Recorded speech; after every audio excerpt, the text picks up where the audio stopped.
नमस्कार साथियों, आपका यूपी और हिंदी क्लासेस 73 में स्वागत है। तो अभी तक हमने आपको सभी अलंकार बताए और पढ़ा चुके हैं। जैसे अलंकार बता चुके, अलंकार के कितने भेद होते हैं ये भी आपको बता चुके हैं। तो आज साथियों नंबर है शब्दालंकार। शब्दालंकार क्या है?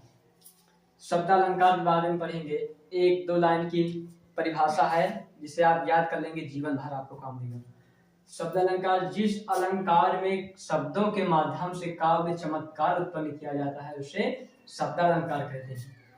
जिस अलंकार में शब्दों के माध्यम से सुंदरता उत्पन्न की जाती है उसे शब्दालंकार कहते हैं।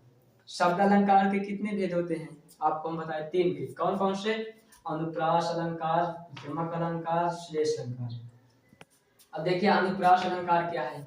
एक लाइन की परिभाषा, जीवन भर नहीं भूलेंगे आप, याद कर लीजिए।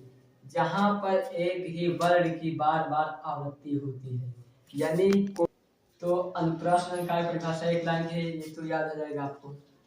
जैसे जहां पर एक ही वर्ण की बार बार आवृत्ति होती है, यानी कि जहां पर किसी अक्षर जैसे का एक अक्षर है, रा एक अक्षर है, किसी अक्षर को बार बार आना, वहां पर कौन सा अलंकार होगा? अनुप्रास अलंकार। तो देखिए बच्चों, उदाहरण है रघुपति राघव राजा राम। रघुपति राघव राजा राम, इसमें कौन सा शब्द बार बार आया है? रा रा रा।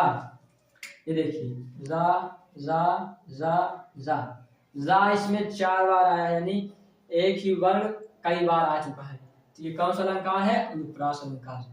कोई भी आपको आ जाएगा, अगर इसमें कोई शब्द बार बार आए तो समझ जाना कि ये अनुप्रास अलंकार है। आइए अब देखते हैं यमक अलंकार। यमक अलंकार क्या है? जहां पर कोई शब्द एक से अधिक बार आए और उसका अर्थ अलग अलग हो, वहां पर यमक अलंकार होता है। जैसे कोई शब्द एक से अधिक बार आए, उदाहरण देख सकते हैं आप, काली घटा का घमंड घटा, यानी कि ये घटा दो बार आया। एक ही शब्द है लेकिन कितने बार आया? 2 बार। एक शब्द 2 बार आया लेकिन अर्थ इसके अलग अलग। एक घटा का अर्थ होता है बादल और दूसरे घटा का अर्थ होता है कम होना। शब्द तो एक ही बार आया लेकिन इसके अर्थ अलग अलग है ना। अब यहाँ देखिए श्लेष अलंकार, तीसरा नंबर है श्लेष अलंकार। श्लेष अलंकार जिस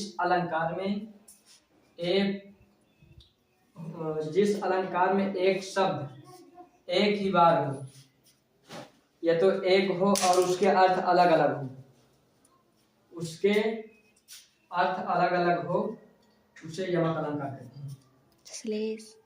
देखिए रहीमन पानी राख